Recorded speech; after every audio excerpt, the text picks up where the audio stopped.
वाह, कितने दिनों से जुड़े हैं? 1 महीना हुआ होगा मेरे को। बाकी मेरे को आपसे बहुत ज्यादा हाँ है। नमस्कार दोस्तों, जैसा कि आप सभी को पता है, प्रेजेंट टाइम में बागेश्वर धाम के Pandit Dhirendra Shastri news channel social media पर काफ़ी चर्चा का विषय बने हुए हैं। और यह चर्चा नागपुर से शुरू होती है, जब पंडित धीरेन्द्र शास्त्री पर अखिल भारतीय अंधश्रद्धा उन्मूलन समिति द्वारा जादू टोना अंधविश्वास का आरोप लगाते हुए श्याम मानव ने उन्हें एक चुनौती दी। यह चुनौती आप खुद देख सकते हैं। चैलेंज क्या है कि हम आपको 10 लोग देंगे जिनका नाम, पिताजी का नाम, उनकी उम्र और साथ में उनका फोन नंबर आपको बताना ही है। अगर ये दोनों चीजें आप 90% करेक्ट 2 बार बताते हो तो अखिल भारतीय अंधश्रद्धा निर्मूलन समिति का 30 लाख रुपए का आपको प्राइज मिलेगा। मतलब श्याम मानव ने धीरेन्द्र शास्त्री को यह चुनौती दी कि वो अगर नागपुर के मंच से ऐसा चमत्कार करके दिखाएंगे तो उन्हें समिति द्वारा कई शर्त के मुताबिक उन्हें 30 लाख रुपए का इनाम दिया जाएगा। लेकिन उन्होंने इस चुनौती को स्वीकार नहीं किया और वो नागपुर से लौट गए, जिसमें लोगों का कहना था कि वो समिति की बातों से डरकर नागपुर से वापस लौट गए हैं। लेकिन दोस्तों, इस पर धीरेन्द्र शास्त्री का क्या बयान था, आप खुद सुन सकते हैं। मंडल सामने बैठा है। नागपुर महाराष्ट्र में कथा हुई तो पहले 2 दिन कथा नहीं हुई तो वहां के कोई तथा कथित हैं रावण के खानदान की। वे बोले लो बागेश्वर सरकार पंडाल छोड़कर भाग गए, जैसे उनके बाप की हमने मूड़ा छोड़ा लाए हो।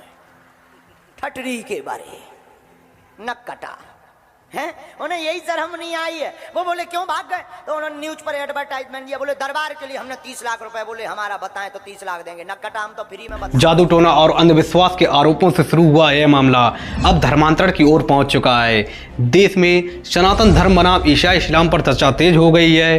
बागेश्वर सरकार के समर्थन में संत समाज और हिंदू संगठन से जुड़े हुए कई लोग सामने आ रहे हैं। इसमें कई पॉलिटिकल नेता और कथावाचक, जिसमें कि देवकीनंदन ठाकुर और योग गुरु स्वामी रामदेव भी अपना बयान व्यक्त कर रहे हैं, लगातार बाबा के समर्थन में दिखते हुए नजर आ रहे हैं, जिसे आप खुद देख सकते हैं। आजकल आपके एक चेले पर बहुत पाखंडी लोग टूट के पड़े हुए थे। बोले ये भगवान की कृपा क्या, ये बालाजी की कृपा क्या है। जब वो सनातन की बात करते तो लोग उनके पीछे पड़ जाते हैं। जब वो क्रिश्चियनों को हम लोग पीछे परिवार में ले आते, वो ले आए तो वो लोग। इसी विवाद के बीच बागेश्वर धाम के पुजारी धीरेन्द्र शास्त्री ने वामपंथी और ईसाई मशीनरियों पर निशाना लगाते हुए कहा कि वो धर्मांतरण के खिलाफ आंदोलन कर रहे हैं। उनका कहना है कि उन्होंने मध्य प्रदेश के दामोह जिले में करीब 328 लोगों की घर वापसी कराई है। मतलब उन्होंने सनातन धर्म को अपनाया है, जिसमें धीरेन्द्र शास्त्री इसी के बाद जादू टोना और अंधविश्वास के आरोप में घिरते हुए नजर आए। ये जो मिशनरियों का हम मुंह तोड़ रहे हैं ना, दूसरे धर्म को लोगों को सनातन में लहरा रहे हैं, तो अब सबको मिर्चा लग रहा है। ये आदमी खतरनाक है। वैसे दोस्तों, यह जादू टोना, भूत भगाना और कई चमत्कार जैसी चीजें आपको हर धर्म में देखने को मिलेंगी। ऐसा सिर्फ किसी एक धर्म में नहीं है। जैसे कि आप इस पादरी को देखिए, कैसे ये पादरी इन लोगों को छूता है, इन पर जल छिड़कता है, मंत्र पढ़ता है, जिससे ऐसा लगता है इन लोगों के अंदर कोई आत्मा है या भूत है या फिर कोई बीमारी है जो अब इनके अंदर से चली जाएगी, ऐसा इन पादरियों का मानना है। चल निकल एड्स बाहर, चल एड्स की बीमारी निकल बाहर, एड्स की गंदी आत्मा उठाओ। इस जादू टोना अंधविश्वास पर अनेक लोगों के अपने अपने मत हैं।